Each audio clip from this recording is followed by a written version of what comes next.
New bans, quiet discontinuations, legal pressure. If you're holding on to certain guns in 2025, you might be making a costly mistake. Some of these firearms are already vanishing from shelves, not because they're bad, but because they're being targeted, phased out, or simply forgotten by their own manufacturers. Today, we're looking at 7 guns you should seriously consider selling before 2026, whether they're facing regulation, dying in the market, or becoming dead weight in your collection. Let's start with one that's already disappearing.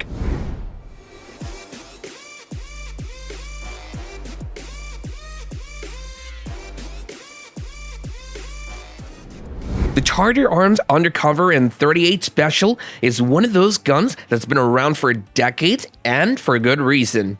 It's compact, lightweight, and super affordable.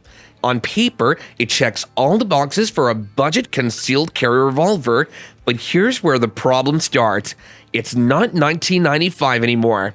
The revolver market has changed, and modern shooters expect a lot more than just affordability.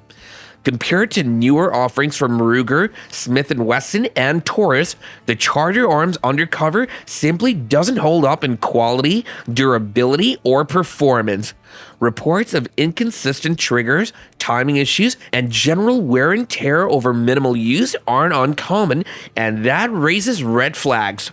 What makes this dangerous to hold on to isn't just performance, it's value erosion.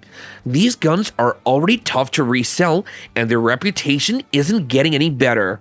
If any future state-level bans or caliber restrictions hit snub-nosed revolvers or Saturday night specials, this model is one of the first likely to be targeted or devalued even further. And let's be honest, Charger Arms isn't a company investing in innovation or future-proofing. That means no updates, no factory backing, and almost no aftermarket. In short, it's aging out fast. If it's your backup or sits in your drawer untouched, this might be the right time to let it go while it still holds any market value.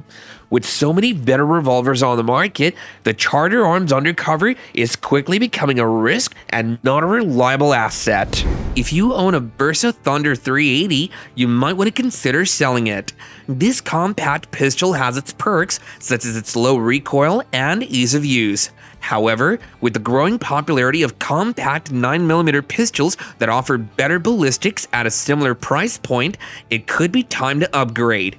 You should consider selling the Thunder 380 because of the advent of affordable 9mm pistols with improved ballistics. Options like the Taurus G3C, the Canik TP9 Elite SC, and the Ruger Security 9 offer comparable size and weight to the Bersa, but with the added benefits of higher capacity and more powerful 9mm rounds. These pistols also tend to have better aftermarket support, which means more options for customization and upgrading.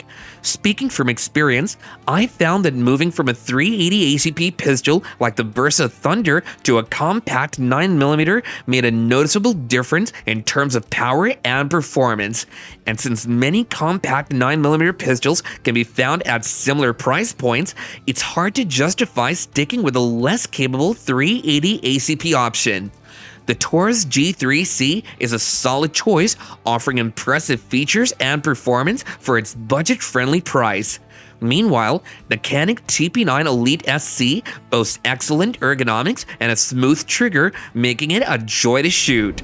Now this one might not seem like an obvious pick, the Beretta PX4 Storm. It's one of the few guns on this list that didn't fail, it just faded. And that's exactly why it's a problem. The PX4 Storm had some standout features: the rotating barrel system, smooth recoil, and a decent DASA trigger for a polymer pistol. It had a short run of agency interest too, including some European police forces. But today, Beretta's completely given up on it.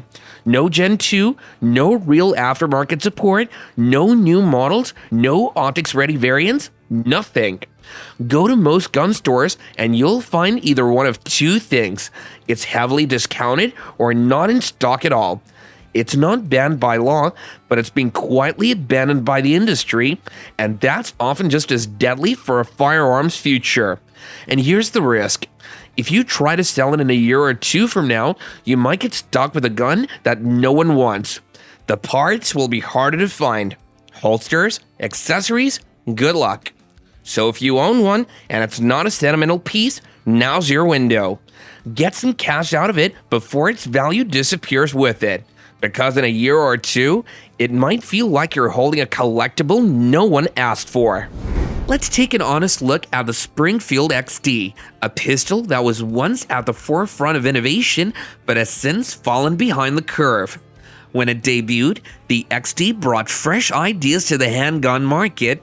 However, time hasn't been kind. Competing manufacturers have not only caught up, but surpassed those early innovations, leaving the XD feeling dated by today's standards. One compelling reason to consider moving on from your Springfield XD is the wave of modern striker-fired pistols packed with updated features. Models like the Glock Gen 5, 6-hour P320, and Smith & Wesson M&P 2.0 offer improved ergonomics, modular platforms, and far superior aftermarket support. You'll also find better grip textures, ambidextrous controls, and cleaner, crisper triggers, areas where the XD simply doesn't measure up. When I transitioned from the XD to a newer striker-fired option, the difference was literally night and day. The refined ergonomics, enhanced trigger systems, and modular design all contributed to a shooting experience that felt more intuitive and precise. If you're thinking about letting go of your Springfield XD, rest assured there are outstanding alternatives to consider. The 6-hour P320, with its unmatched modularity and wide accessory support, is a top choice for those who love customization.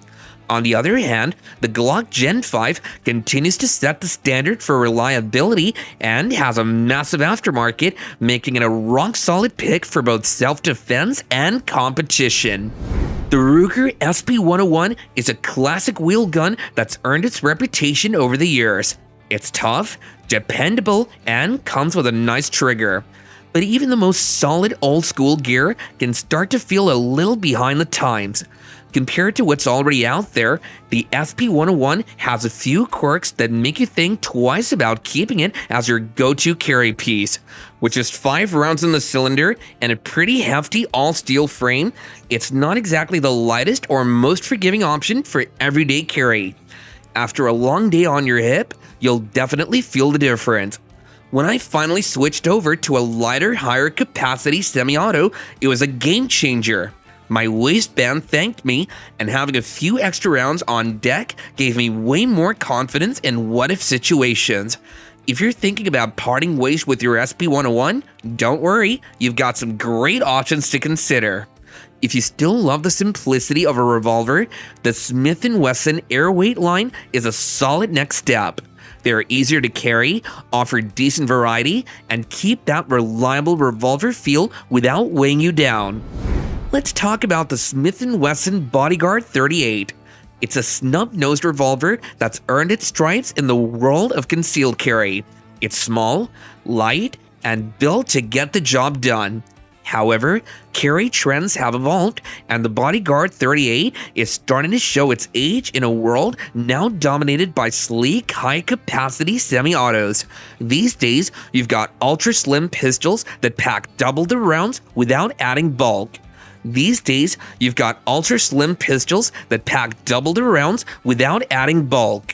Guns like the SIG P365, Hellcat, and Ruger Max 9 are changing the game, offering serious firepower in tiny packages. Compared to those, the Bodyguard's 5-shot capacity and chunkier frame just don't hit the same. The SIG P365, for instance, is a fan favorite for good reason. Compact, reliable, and packing 10+1 rounds in a body that practically vanishes under a t-shirt. Pretty nice upgrade, if you will. Here's the original Ruger LCP. This tiny pocket pistol was a game changer when it was first introduced, but nowadays, small 9mm pistols have taken the spotlight due to their superior ballistics. Back in the day, you see, the LCP was the go-to choice for those looking for a discreet and lightweight carry option. However, with the advent of compact 9mm pistols that are just as small and lightweight, the LTP's 380 ACP chambering is starting to show its age. Many shooters have found that small 9mm pistols like the Glock 43 or the CAR PM9 offer better stopping power and penetration while still maintaining a compact and concealable form factor. The difference in ballistics can be significant, especially in self-defense situations where every shot counts. So if you're still carrying an LCP, you might want to think about upgrading to a 9mm option. You'll get better performance without sacrificing the convenience of a small, lightweight pistol. And now we turn our attention to the S&W M&P Shield, specifically the original model. While it was once a top contender in the concealed carry market, the landscape has shifted towards micro-compact pistols with higher capacities, making the Shield's original design feel a bit outdated.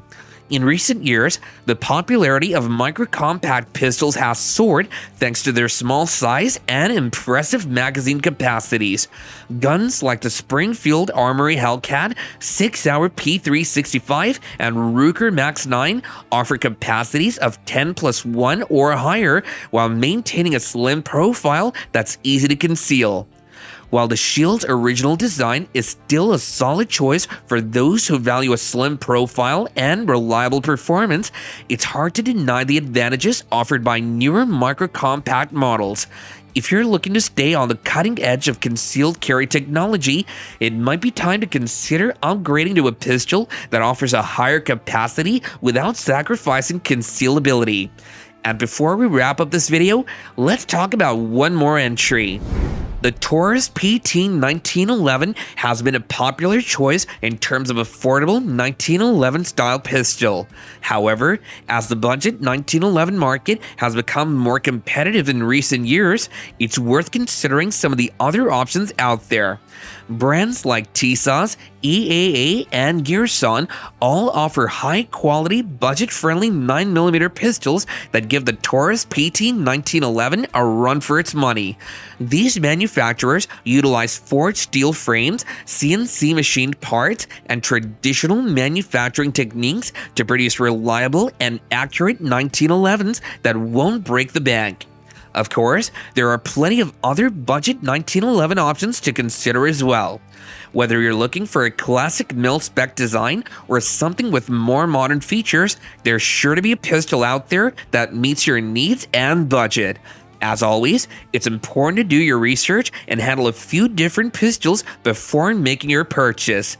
With so many great options available, you're sure to find a budget 1911 that feels just right in your hand. Now remember, not every gun on this list is illegal yet, but in today's world, waiting too long can cost you big time.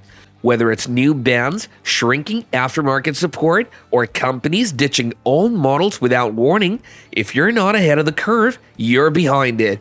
Let me know in the comments, which of these do you think is actually worth keeping?